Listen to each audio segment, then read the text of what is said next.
Hello and welcome back to another episode of Screen Me's podcast. This morning, I've had the pleasure of having Jessica Childs to join us to discuss the urine microbiome, UTIs, and most importantly, sharing some information about how you can tackle any concerns that you may have related to this.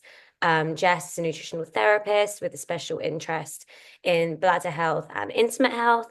Therefore, she's super well placed to come on today and discuss this area.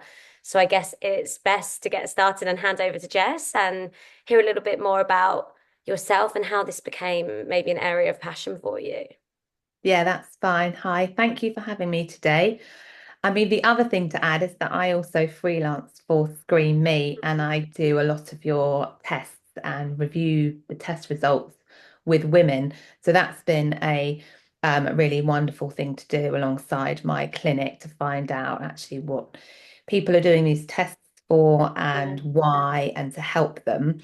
But originally, I went into this area about 2 years ago. I've been a nutritional therapist for about 6 years, but I found this niche when I personally suffered with recurrent UTIs. Mhm. So I have real empathy for anybody who suffers in this area. And I wanted to delve into Yeah. the root causes and the physiology, and also why women weren't always being treated quickly and thoroughly, Mm. through the normal medical routes. There are a lot of people living with these chronic urinary tract infections, chronic bladder pain, interstitial cystitis, things like that. And so now I work with women with some of these conditions, and we look further to understand why they are having ongoing symptoms. We sometimes use testing, and we look at why these are being triggered, some lifestyle factors, and we just simply help women in these situations to manage their symptoms better and to ultimately feel better and be able to live a kind of happier, fuller life, feeling a bit more in control. So yes, that's what I do. No, yeah, that's amazing. I think, yeah. So, as you kind of mentioned, so many people deal with these issues or have concerns about this and don't get the right treatment. So, I think coming to a specialist like yourself can be really useful. And I know, yeah, as you mentioned, I know you've helped a lot of Screen Me's customers with their own, yeah, bladder health and intimate health in general. And so that's really great. And maybe stripping it all the way back for people that perhaps don't know anything at all, how would you kind of define the urine microbiome? Because, yeah, this may be the first time that people are hearing about this. Yeah, so just like the microbiomes of other areas of the body, the bladder does have microbes present in health and also in disease. So the microbes I'm talking about are mostly bacteria, some fungi, so that's yeast, and sometimes viruses. And we're probably we know about the gut microbiome a lot more than other microbiomes of the body. Mm. Um, and the gut microbiome is one of the key elements to a healthy body, really. It houses about 70% of the immune system. And we know that keeping that healthy can support our health tremendously. But there are lots of other microbiomes of the body. We have one in the mouth, that's very important for dental health. We also have one in the vaginal canal, which it can be important for things like fertility, but also for an imbalanced vaginal microbiome can put you at risk of urinary tract infections as well. Mm. But the bladder specifically, it was actually in about 2014 Wow. that it was declared that actually the bladder microbiome, that there is a bladder microbiome. We always thought actually urine is completely sterile, but that is not the case. There is a very small amount of bacteria there at all times. And this bacteria in most people are keeping that area healthy because they act against any pathogens that might come into the bladder, and thereby that will keep it very healthy. These are sitting at quite a low level, though. We're talking about a few thousand, perhaps. In an infection, we might see hundreds of thousands of these bacteria, and we will see more pathogenic bacteria. So we can look at a urinary microbiome and understand through studies and through the research what symptoms, if any, we would expect to see in that person. And so I use urinary microbiome testing to delve deeper into people who are having bladder problems, but haven't necessarily been given answers through testing from the NHS, for example, because their testing, although it picks up some infections, doesn't pick up a lot of these kind of chronic, ongoing cases of bladder problems. And we Mm, actually have to use much better, more sophisticated testing to be able to detect the different microbes that may be causing symptoms. So yeah. it's been really great to see more tests come on the market that can give people answers. You know, for years, people might think, I'm going mad. There's tests keep telling me there's nothing there. But actually, if we use a very good um, kind of deep diving test, then we can find that there's pathogens that are completely causing all these symptoms. And then it helps us to tailor treatment, whether that's medical or whether that's natural and holistic, you know, depending on that client's needs, to try to overcome some of these pathogens and basically get rid of them and put healthier bacteria back. Mm. No, Um, 100%. I think that's just, as you mentioned, we thought that urine was sterile until 2014. It just kind of yeah, shows the wider picture of why there needs to be so much more investment into this space and women's health in general, because as you said, it can be incredibly isolating to feel like you feel all these pains and these symptoms, but it's not being picked up by traditional or by the established medical community. So I think that's yeah, really great for I yeah, think people listening exactly. who may not be aware of that. And what would this what would say, for example, an example of like an imbalanced urine microbiome look like then? What kind of Mhm. results would you see from these um these tests? So that's a good question. I mean, in a healthy microbiome, we're looking at kind of low levels of good bacteria, such as Mm, lactobacillus, and there's some other ones. But in someone who is having symptoms but is unable to get an accurate test by the NHS, we often find low-lying pathogenic bacteria, such as things like E. coli, Klebsiella, Enterococcus faecalis, mm, some of the Streptococcus strains.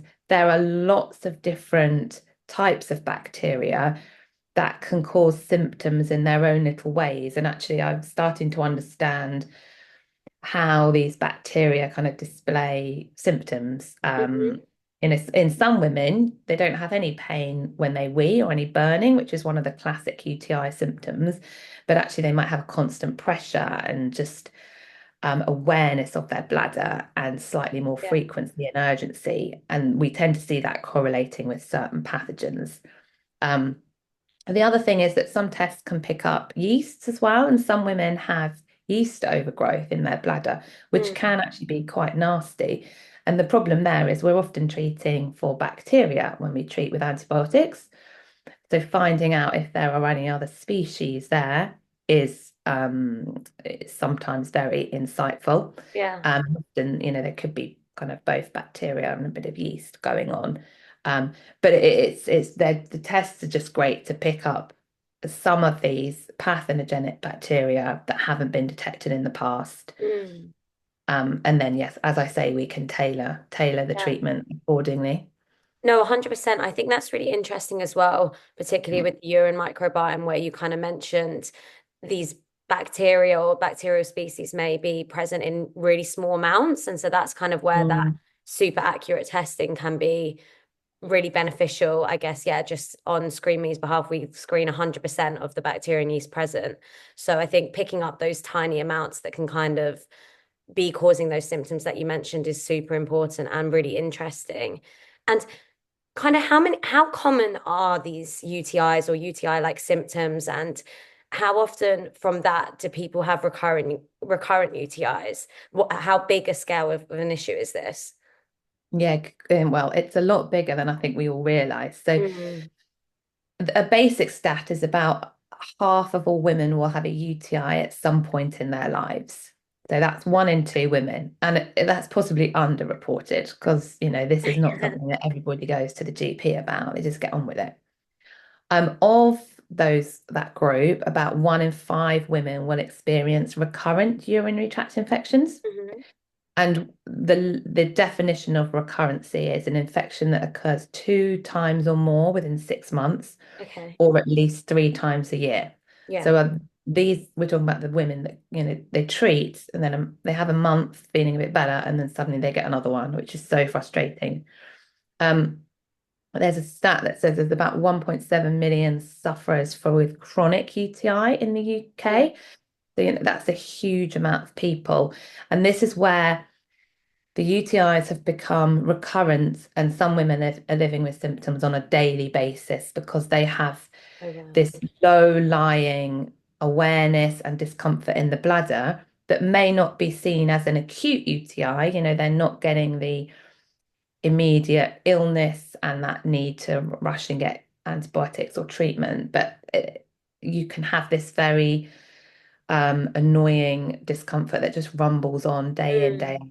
And that's the whole pocket of people where I think they're very underserved from a medical perspective. There's nobody really trying to get under the skin of that, mainly because of the lack of reliable testing. Hmm. And also, even if we do find that, the options for treatment are not wide ranging. They are generally, you go on antibiotics, you could go on them for short, sharp bursts, or you go on them long term.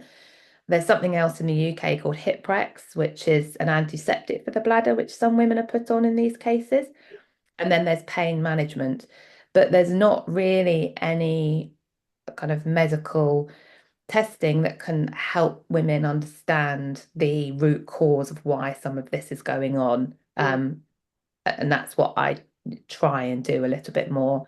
So yes, the impact of this on women's lives, some men as well, Yeah. but it is, I have to say, it's generally women who suffer from these, mainly because it's a lot more likely in our cases to get urinary tract infections. The urethra is a lot smaller in our case, and that's one Okay. of the reasons why we get Oh, more of these really? infections. In women, it's about 3 to 4 centimeters from the outside world into the bladder, and Hmm. in men, it's about 20 centimeters. Oh, wow. So immediately you can see our risk is a lot higher. Hmm. And there's a few other factors as well, as that the vaginal canal can harbour some of these pathogens in certain cases, and they can be kind of a ready supply of some of these bacteria that can cause infections. So Yeah. women physiologically are a little bit more at risk. Hmm. And yes, the burden on the NHS is huge with these. It's particularly the recurrent nature of these infections, and then when they become chronic, um, they can become quite nasty. Yeah, completely. And I think, as you kind of mentioned, that holistic, all-rounded approach and taking each person as an individual is super Mm. important in these instances, just because, as you mentioned, the kind of blanket antibiotics and leave someone is clearly not working if there's all these people that are still experiencing these recurrent UTIs. But I'd love to know, yeah, kind of how we kind of get them in the first place, or how we, and then perhaps on that, how we can avoid these UTIs, just for people listening that kind of are not sure about this topic. Yeah, that's fine. So how we get urinary tract infections is basically bacteria or fungi from the outside world entering the bladder that we then can't fight off and that Hmm. shouldn't be there in those amounts of numbers. They kind of can't come from downwards, so they don't really come from the kidney because that's kind of our filtration system. It's very much the bacteria are coming from the outside world, from the Hmm. urethra. That either that's kind of naturally, or it's through things like catheters. So medical devices and medical investigations can trigger a UTI. Hmm. But on the whole, it's from places like the vaginal canal, from the anus, or from partners. So this is why things like sex, or rigorous exercise can be such common triggers for women for Hmm. getting these infections. It's kind of a time when all the microbes might be swished around a little bit in that area. Um, if there's anything lying there that shouldn't be, and is pathogenic, so such Mhm. as E. coli that might come from basically our bowels, and it's hanging around in the anus. In the vagina, most of the time we should have healthy bacteria there, but if we have any imbalances of bacteria, then some of these can trigger an infection. Mm. And these bacteria can get up the urethra in a matter of hours. So, on a daily basis, this is why being hydrated is super important, flushing out these bacteria. Having a really healthy microbiome in the first place is important. So, eating well, maintaining a state of health will help good bacteria flourish in the bladder microbiome.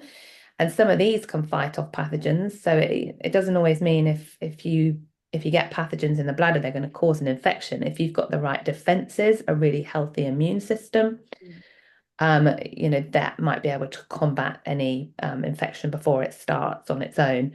So that's kind of where microbes can come. Um, I mentioned they can come from a partner. So our men carry bacteria, whether that's good or bad, in their semen. And then, during sex, that can be introduced into a woman's vagina, and that can indirectly come up into the urethra as well. Mhm. But they're kind of the main ways we can get an infection Mm. like this. Um, and you said ways to avoid it. So, as I said, just a healthy immune system, a good diet that nourishes kind of good bacteria in the body. So, that's things like eating a wide range of plant-based foods that supports a good microbiome. So, fruit, vegetables, beans, lentils, etc. Then eating probiotic foods, Mhm. they literally put good bacteria into the body. So that's things like live yogurt, kefir, kombucha, sourdough toast, miso, tempeh. There's a whole host of really healthy foods that we can be Mm. eating. And reducing our, sugars and processed food. Sugar and processed food will only encourage nasty bacteria to develop in the gut. And then this can have a knock-on impact as to what goes into the other microbiome Yeah. sites of the body. Lifestyle habits are really important in this area as well. I know it's a really basic thing, but wiping front to back is so important Mm. because one, we don't want to wipe the other way because then we can encourage microbes nearer the urethra, which is where our wee comes out. And that's the area we don't want to be putting any kind of nasty microbes. Staying hydrated, so two liters of clear fluids a day is really important. We want to be flushing out that bladder. Weeing after sex is really important. Mm. Um, Making sure that we don't disturb the whole pH and the healthy balance in the whole intimate area is really important as well. So we don't ever recommend things like douching or even washing with soaps. The vagina and the vulva and the whole area that surrounds the urethra is self-cleaning. So Mm. we don't want to disrupt the balance because doing so can have kind of knock-on impacts. Um, Even basic things like using organic cotton period pads or tampons or wearing bamboo knickers, which wick moisture, or organic cotton, not wearing too tight clothes. All of these things can have very small impacts on the area, but small impacts can always add up to rather significant ones. And there are some supplements on the market. I work a lot with supplements for clients to either prevent UTIs or to reduce the risk of UTIs turning nasty. So probiotics are very good. There's lots of kind of female design probiotics to support these microbiomes that are very useful. Things like D-mannose should always be investigated if you are having urinary tract infections, because this is a sugar molecule that can reduce the adherence of E. coli to the bladder wall. Mhm. Um, and cranberry can do a similar thing via something called the proanthocyanins in cranberry. So there are supplements out there that can be very helpful Mm. to either prevent, stop reoccurrence, or simply manage any kind of bladder pain. And this is a lot of what I do. Mhm. Um, Yeah, I know. I think that's really helpful. And I think there's a load of different advice in there that's also relatively easy and cheap for people to kind of mm. uphold and introduce into their life. And I think, Grace, I love that you've only just mentioned cranberry at the end. I think the standard go-to is just drink a load of cranberry juice or something, which was that's kind of, yeah, what people are normally just told. So I think all that different advice would be really useful for people. And I also, would say, sorry, I would say no, on the no, cranberry juice that I don't ever recommend the kind of I can't remember ocean spray cranberry. It's full of sugar. So what yeah. you're looking for is the kind of unsweetened cranberry drink. Biona do a really good one. Hmm. Or in a lot of cases, because cranberry juice does tend to be high in sugar, you can use extracts of cranberry that are Mm. put into supplement form, and they tend to be a lot more popular. Yeah, no, that's amazing. Yeah. And because what would you then kind of start to do, say, if people started to have these recurrent infections, if this was something that is kind of escalating to a deeper issue? Yeah, so I'll just explain what's going on in those cases or Hmm. what we think is going on from the literature. And that's the fact that, I mean, going back to when someone has a urinary tract infection for the first time, the natural thing, and I would always recommend doing this, is to go and see your GP for immediate treatment. The problem we've got is that some of the tests don't, or the tests don't always pick up an infection. So in some cases, women are treated late or not treated well enough. Some of the courses of antibiotics as well can be quite short. Um, in these cases, if that happens, bacteria can get into the bladder, and most of the time in a kind of immediate infection can be free floating. But if the infection is allowed to continue with poor treatment or not the right treatment, some antibiotics don't kill certain bacteria. And if we don't know what the bacteria is, it's very difficult to get the right antibiotic for that bacteria. Mm. So if the kind of pathogens are allowed to sit around for a while in the bladder, say weeks, this is then when we get into a problem whereby the microbes can embed possibly into the bladder wall or cause these things called biofilms. And this is where they kind of hide out in these protective layers that are very difficult for antibiotics to immediately treat them. So if that happens, this is why some of these infections can continue to cause ongoing problems because the infection has kind of really wedged in the bladder wall. Yeah. In this case, I mean, one other thing to note is that if there are microbes still from the outside world coming into the bladder on a daily basis or on a weekly basis that are continuing to reinfect, that's a problem as well. So in that case, I would be looking at where are these microbes coming from? Are they coming from the vagina? And you can do a, private test to find out if they are coming from the vagina. In any recurrent UTI cases, I always think of the vaginal microbiome because that is a ready supply of pathogens. And we want to correct that to stop recurrency. And that's actually in many women a very effective tool to stop recurrent UTIs. Hmm. The other thing is gut health. What's going on in the gut? Are the microbes coming from there? So I would look into good gut health as well and support that to stop that reinfection cycle from that area as well. Um, if the infection, as I said, is quite embedded into the bladder wall, that can trigger quite a few changes in the bladder that then can be managed. So it can make the whole bladder feel a lot more sensitive. We can be sensitive to different foods, to different drinks. And this is when people kind of say, oh, I drank this and I ate this and I felt like it triggered my symptoms. Mm. Sometimes it's actually the change in pH that's triggering those symptoms. Because the bugs kind of like or dislike that kind of change. It gets kind of quite complex as to why some of these symptoms are triggered when they are.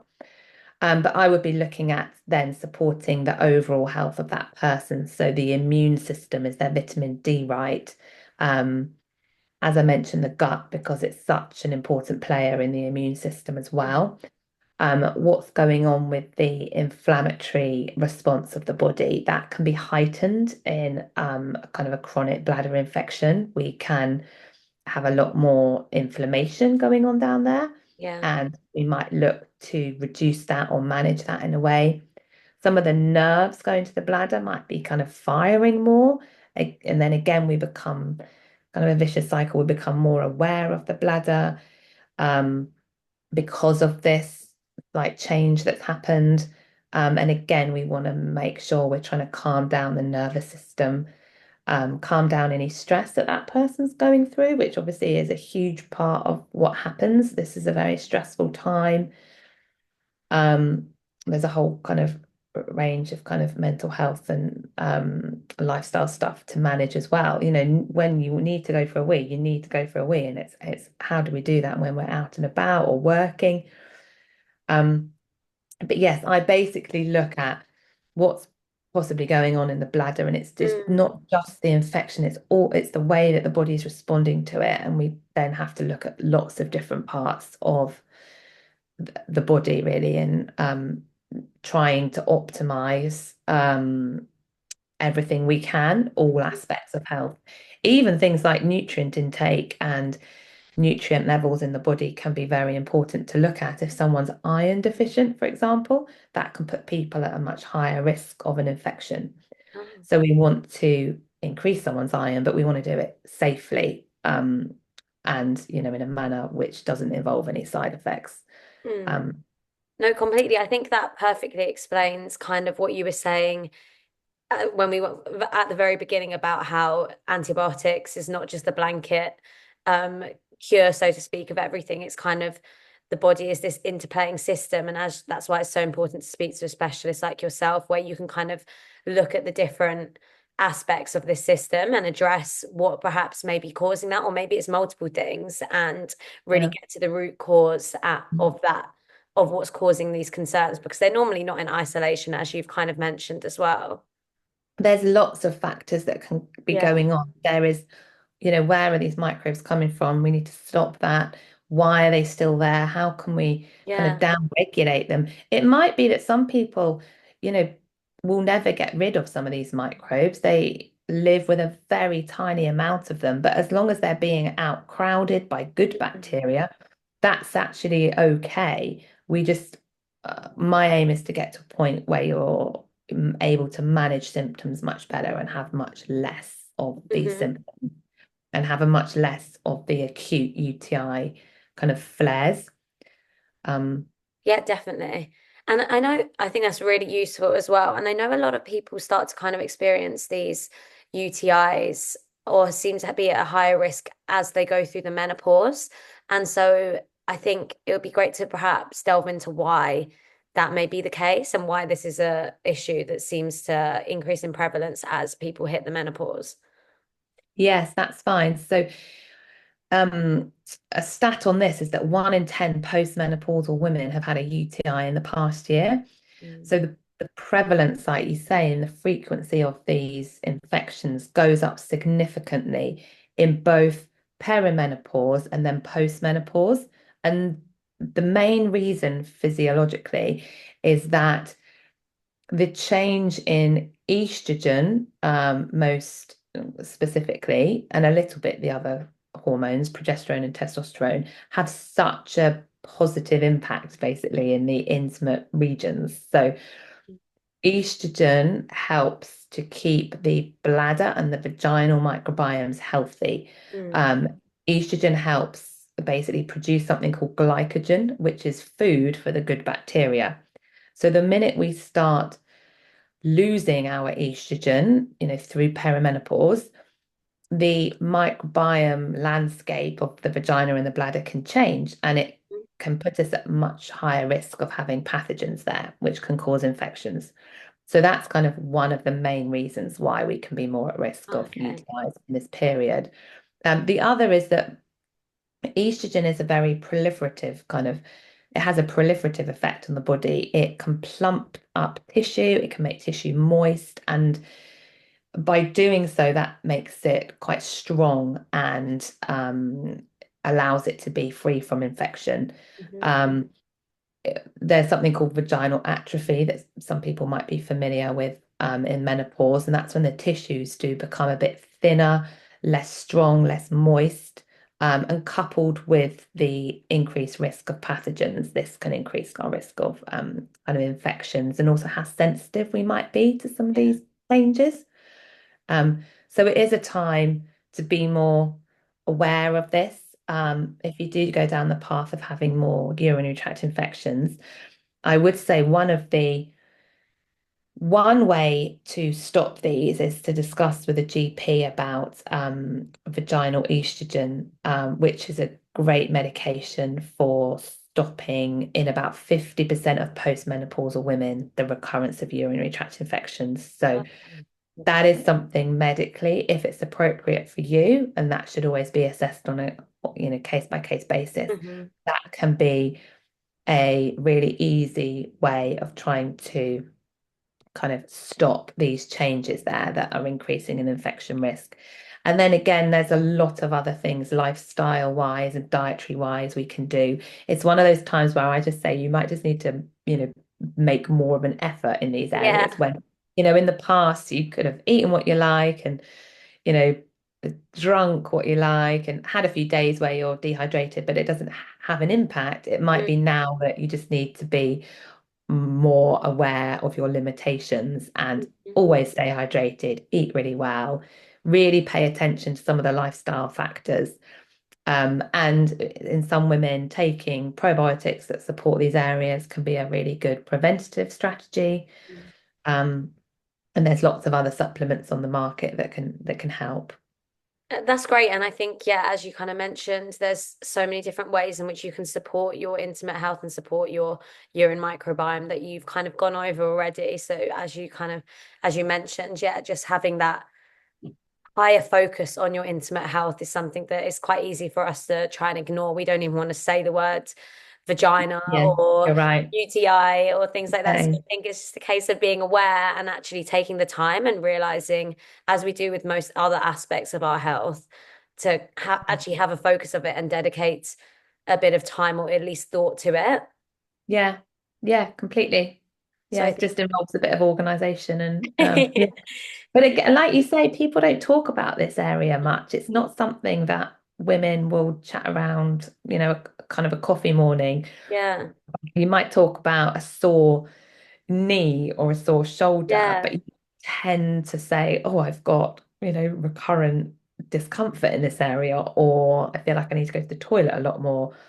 Um, so I think there's a lot of people struggling in their silos and on their own, mm, and therefore they're not sharing information about what might help or who to go and see or what to do. yeah, Um, no, definitely. and it's a shame. And I think the conversation, it would be great if it increases, just to increase awareness of the fact that, people can suffer in this area, Yeah, but there are solutions out there.